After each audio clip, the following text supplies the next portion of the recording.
Morning everybody, I am Seema Kaushik and welcome back to this channel. और आज का हमारा टॉपिक रहने वाला है राइट टू इन्फॉर्मेशन एक्ट का रिमेनिंग पार्ट। हम कर रहे थे right to information act, right to information act 2005। थोड़ा सा हमारा रह गया था, वो आज हम कंप्लीट करेंगे right to information act. Right, अभी तक हमने जो किया था कि आपने बहुत सारे का सारा लर्न कर लिया, मीनिंग जितने भी सेक्शंस थे आपके वो लर्न कर लिया, तो कमेंट कर दिया करो कि हमने लर्न कर लिया। राइट, आज हम करने जा रहे हैं राइट टू इन्फॉर्मेशन एक्ट 2005 का रिमेनिंग पार्ट। तो उससे पहले मैं आप सबसे यही कहूंगी कि अगर अभी तक आपने चैनल को सब्सक्राइब नहीं किया तो प्लीज चैनल को सब्सक्राइब कर दीजिए और वीडियो को तभी लाइक करिए जब आपको अच्छी लगे और अपने फ्रेंड्स के साथ शेयर भी कर दीजिए। चलिए आज हम करने जा रहे हैं, हमने कर लिया था कि मीनिंग क्या है, थोड़ा सा हमने ये पढ़ लिया था कि उसका किस टाइप की इन्फॉर्मेशन आप बाहर निकलवा सकते हैं, इन्फॉर्मेशन फाइंड आउट कर सकते हैं। राइट, अब हम थोड़ा सा करते हैं, वो हम प्रोसीजर करेंगे, प्रोसीजर फॉर ऑब्टेनिंग इंफॉर्मेशन,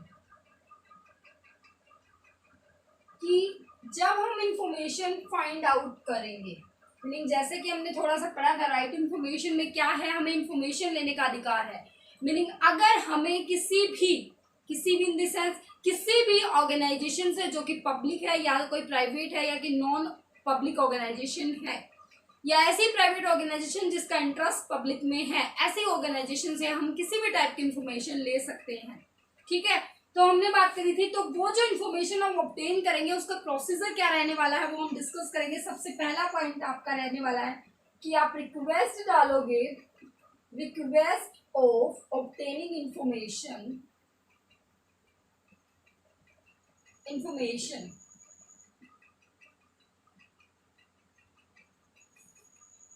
अब किसके पास आप रिक्वेस्ट डालने वाले हो इन्फॉर्मेशन को ऑब्टेन करने के लिए, आप डालोगे PIO के पास, मतलब पब्लिक इंफॉर्मेशन ऑफिसर के पास, या फिर आप डाल सकते हो assistant public information officer API।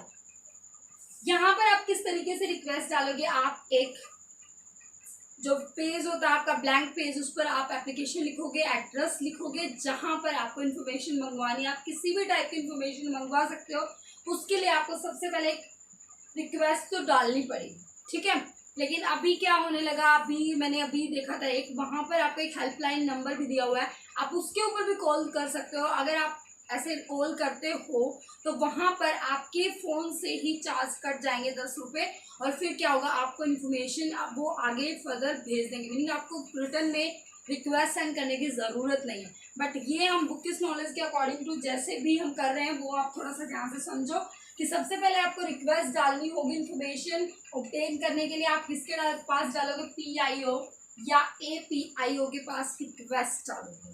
ठीक है, आप एक ब्लैंक पेज पर लिखोगे। सेकेंड काम आपका रहने वाला है डिपॉजिटिंग फीस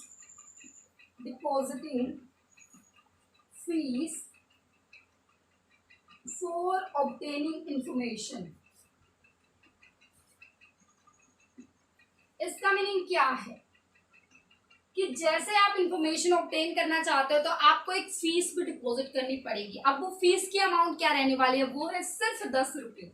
राइट, आपको 10 रुपये डिपॉजिट कराने पड़ेंगे, फिर आपका क्या हो जाएगा, आप इंफॉर्मेशन ऑब्टेन कर पाओगे। लेकिन बात यहाँ पर ये है कि अगर आपकी इंफॉर्मेशन आ जाते हैं जो आपने मंगवाई है, ठीक है, वो आ जाती है, तो वो आपकी फोटोकॉपी में आएगी, तो जितने पेजेस होंगे, वो फोटोकॉपी जब आएगी जितने पेजेस होंगे पर पेज आपके 2 रुपीज लगेंगे, तो वो आपको मिल जाएगी। आप किसी भी टाइप की इंफॉर्मेशन निकलवा रहे हैं आपको मिल जाएगी। थर्ड पॉइंट रहता है disposal of request, disposal of request को हम थोड़ा सा ऊपर समझेंगे क्योंकि इसके अंदर थोड़ा सा इंपॉर्टेंट पॉइंट है जो कि बहुत ज्यादा इंपॉर्टेंट आपके राइट टू इन्फॉर्मेशन एक्ट में, थोड़ा सा ध्यान से ये समझेंगे। प्रोसीजर के अंदर ही हमारा थर्ड पॉइंट था डिस्पोजल, ध्यान से पढ़ो, डिस्पोजल ऑफ रिक्वेस्ट। आपने जो रिक्वेस्ट भेजी है उसका अंत कैसे आएगा, ध्यान से सुनो। आपने क्या किया, स्टार्टिंग में आपने रिक्वेस्ट भेजी, फिर आपकी फीस भी कट गई, अब क्या हुआ, आपको कितने दिन तक वेट करना पड़ेगा। कहते हैं कि अगर आप नॉर्मली कोई इंफॉर्मेशन लेना चाहते हो जो आप PIO से ले रहे हो, आपको विद इन 30 डेज के अंदर इंफॉर्मेशन मिल जाएगी। कितने दिन के अंदर? विद इन 30 डेज आपको इंफॉर्मेशन मिल जाएगी। बट अगर आपका केस लाइफ और लिबर्टी से लेकर है, लाइफ और लिबर्टी से रिलेटेड है, तो आपको विद इन 48 आवर में इंफॉर्मेशन मिल जाएगी। अरे 48 घंटे में आपको इंफॉर्मेशन मिल जाएगी, बिल्कुल हाँ, ठीक है। अगर आपका जो केस है वो लाइफ और लिबर्टी से रिलेटेड है तो आपको कितने टाइम में मिल जाएगी? 48 आवर में मिल जाएगी। यस। अगर आपका जो केस है, अगर आपने इंफॉर्मेशन जो मंगवाई है वो आपकी थर्ड पार्टी से रिलेटेड है, किससे रिलेटेड है?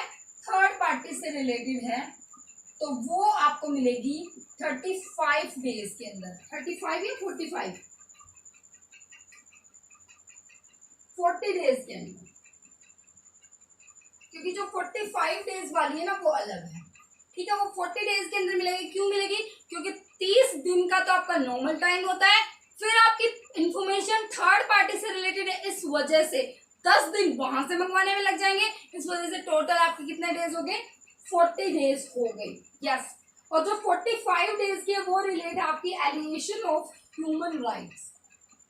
एलिगेशन ऑफ ह्यूमन राइट्स से रिलेटेड अगर इंफॉर्मेशन है तो वो आपको 45 डेज के अंदर अंदर मिल जाएगी, ठीक है।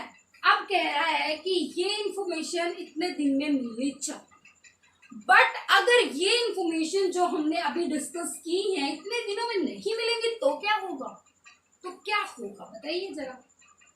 तो क्या होगा, अगर आपके PIO से रिलेटेड इंफॉर्मेशन है वो 30 दिन में नहीं मिली, अगर आपकी लाइफ और लिबर्टी से रिलेटेड है 48 आवर में नहीं मिली, अगर आपकी थर्ड पार्टी से रिलेटेड 40 डेज में नहीं मिली, अगर आपकी एलिगेशन ऑफ ह्यूमन राइट्स से रिलेटेड 45 डेज में नहीं मिली, तो आपका सेकंड स्टेप होगा अपील करने का।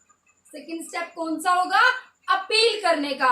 मीनिंग अब आपकी बारी आती है। ये अपील क्या है? अभी तक हमने डिस्कस किया, बट ये अपील क्या है अब हम डिस्कस करेंगे। देखो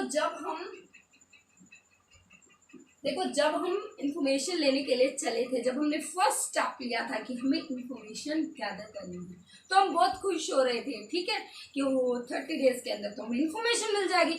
बट हमें क्या पता था, वो सामने वाले पर्सन जिनको अपने अकाउंट ट्रांसपेरेंट रखने चाहिए थे उनको दिक्कत आ रही है अब दिखाने में, ठीक है, तो वो नहीं दे पा रहे। तो हमारे पास एक और राइट है, वो है अपील का।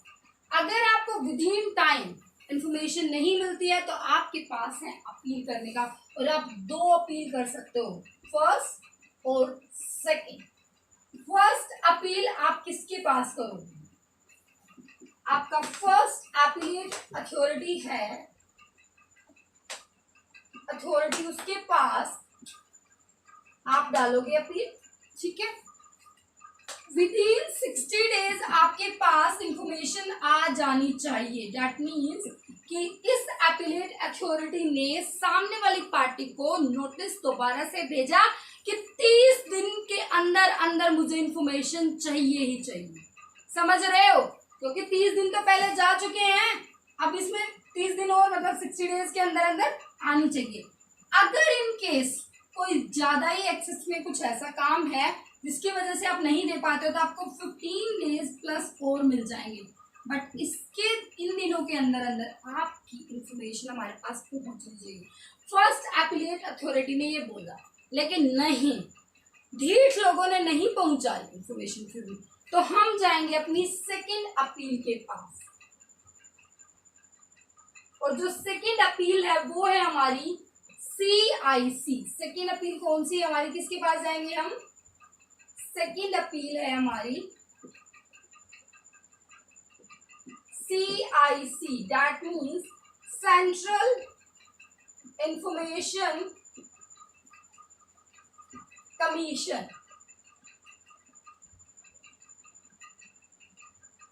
अगर स्टेट गवर्नमेंट डिपार्टमेंट जो था वहां से हमें नहीं हमारा पूरा काम हुआ तो हम सेंट्रल गवर्नमेंट डिपार्टमेंट के पास जाएंगे, जहां पर एक अथॉरिटी है CIC, central information commission.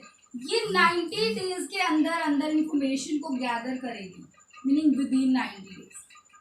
That means 30 पहले हो गए, 30 सेकेंड अपील में हो गए और 30 थर्ड अपील में, 90 डेज हो गए। 90 विद इन 90 डेज ये कहेगी, मीनिंग 30 डेज के अंदर अंदर सेकेंड अपील जो है उसके पास इंफॉर्मेशन आ जानी चाहिए। बट अगर वो इंफॉर्मेशन फिर भी नहीं देते हैं तो फिर लग जाएगी पेनल्टी। और पेनल्टी का क्या रहने वाला है? पेनल्टी का जितने भी दिन आप 90 डेज के बाद लेट करोगे उतने ही 250 रुपीज पर डे के हिसाब से आपके ऊपर पेनल्टी लगती रहेगी। और up to meaning not more than 25,000 rupees आपके ऊपर पेनल्टी लग जाएगी। ये नॉर्मली आपको समझ में आया। आज का क्या था हमारा काम? प्रोसीजर समझाना कि किस तरीके से आपको इंफॉर्मेशन मिल सकती है, ठीक है। लेकिन कुछ ऐसी भी इंफॉर्मेशन है जो कि आपके रिलेट करती है कि वो इंफॉर्मेशन तो आप निकलवा ही नहीं सकते। वो मैं आपको स्लाइड शेयर से बताऊंगी, आपको ध्यान से सुनना है, ठीक है। और एक बार विजुअलाइज कर लेना, जरूरी नहीं है कि लर्न करो, सिर्फ एक बार देख लेना, देखते ही आपको पता चल जाएगा, ठीक है। बहुत सारे नाम है, एक बार सिर्फ विजुअलाइज कर लेना। देखो यहाँ पर हम एग्जाम्प्टेड ऑर्गेनाइजेशन की बात करेंगे, आपको सिर्फ एक बार देखना है। The list of exempted organisation is given below. Number 1 intelligence bureau, ministry of home affairs. Meaning ये ऐसी ऑर्गेनाइजेशन है जहाँ पर अगर आप ऐसे इन्फॉर्मेशन अगर आप डालते हो, आरटीआई लगाते हो कि हमें इनके बारे में इन्फॉर्मेशन चाहिए, तो आपको इनके बारे में इन्फॉर्मेशन नहीं मिलेगी। सेकेंड है directorate of Revenue Intelligence, Ministry of Finance, and third is Central Economic Intelligence Bureau, Ministry of Finance. Fourth है Directorate of Enforcement, Ministry of Finance, Narcotics Control Bureau, and sixth is Aviation Research Center.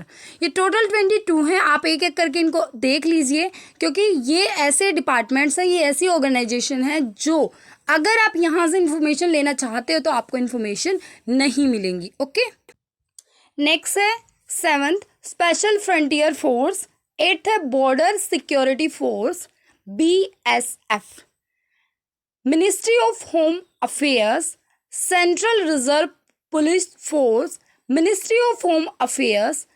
10 है Indo Tibetan border police, ministry of home affairs. 11th है central industrial security force and ministry of home affairs.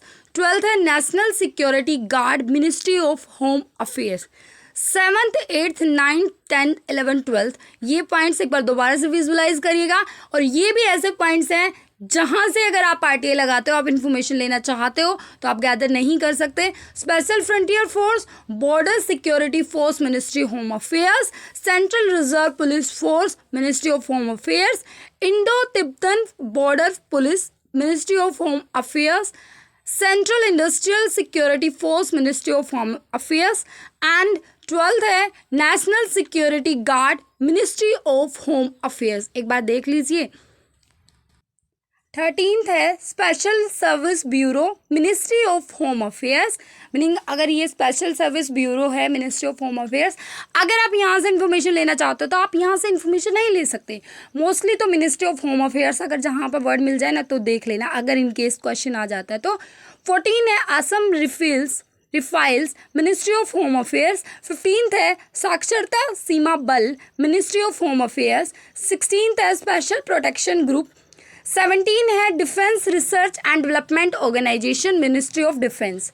Mostly अगर आपका word ministry word मिल जाए ना आपको, तो ये याद रखना मिनिस्ट्री वाला तो आपका नहीं, वहाँ से तो आप इन्फॉर्मेशन ले ही नहीं सकते हो, ठीक है। तो कुछ तो ऐसे होंगे जहाँ से इन्फॉर्मेशन आप ले सकते हो, लेकिन 22 डिपार्टमेंट्स ऐसे हैं जहाँ से आप इन्फॉर्मेशन ले ही नहीं सकते हो। 18th है border road development organisation, border road development organisation.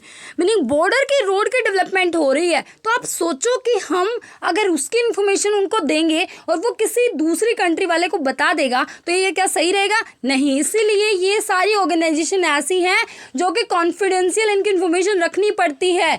इनका ऐसा नहीं है कि हम इनकी इन्फॉर्मेशन हम सबको देंगे, नहीं, हम नहीं दे सकते। 19 में आता है financial intelligence unit FIU India में। 20 है directorate general income tax investigation, जो इन्वेस्टिगेशन कर रहा है उसी से हम इन्फॉर्मेशन मांगने लग जाए तो क्या दे देगा वो डिपार्टमेंट? नहीं देगा। 21 है नेशनल टेक्निकल रिसर्च ऑर्गेनाइजेशन, जो नेशनल टेक्निकल रिसर्च ऑर्गेनाइजेशन वो भी नहीं देगा। 22 है नेशनल सिक्योरिटी काउंसिल सेक्रेटरी। ठीक है, तो ये सारी हमारी 22 थी ऐसी बॉडी, ऐसी ऑर्गेनाइजेशन जो कि आपको इन्फॉर्मेशन प्रोवाइड नहीं करेगी। अगर आप इन्फॉर्मेशन लेना चाहते हो फिर भी आपको इन्फॉर्मेशन नहीं मिलेगी। ठीक है, तो इनको एक बार दोबारा से बैक करके वीडियो को दोबारा से विजुलाइज करो, तभी आपको अच्छे से लर्न हो जाएंगी। और लर्न नहीं कह रही हूँ मैं, बस सिर्फ एक बार देख लो, ताकि अगर इन केस क्वेश्चन में आपको पास आ जाए कि RTI आप लगा सकते हो, इन्फॉर्मेशन आप गैदर कर सकते हो, बट ऐसी कौन सी ऑर्गेनाइजेशन है जहाँ से आप इन्फॉर्मेशन गैदर नहीं कर सकते हो। तो वो सारी 22 की 22 ऑर्गेनाइजेशन मैंने आपके सामने रख दी, तो आपको ये सब लर्न करनी है। ओके, आज का बस हमारा इतना ही टॉपिक है। Okay, bye.